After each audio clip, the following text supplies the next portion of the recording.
This method can help answer key questions in the field of cardiac safety pharmacology. For example, does a new human medicine carry a risk of modifying the normal cardiac rhythm?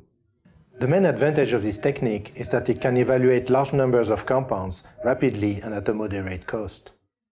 Demonstrating the procedure will be Camille Forny, a research associate in my laboratory.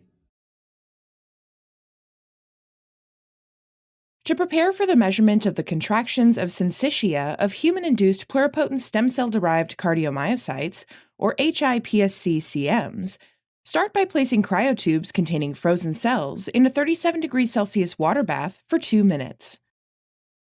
Transfer the entire thawed cell suspension from each tube to one single fresh 50 milliliter conical tube. To retrieve the leftover cells, wash each tube with 1 milliliter of 37 degrees Celsius pre-warmed plating medium and add this medium to the 50 milliliter conical tube containing thawed cells. Add 8 milliliters of warm plating medium to the tube and carefully mix the suspension. Use trypan blue exclusion method and a hemocytometer to count live cells.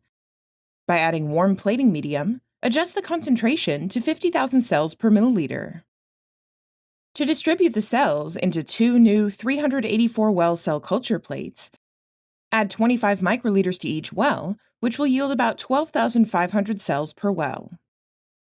Incubate the cells at 37 degrees Celsius in 384 well plates in humidified atmosphere with 5% carbon dioxide for a total of 3 to 4 weeks. The following day, replace the plating medium with 50 microliters of warm maintenance medium.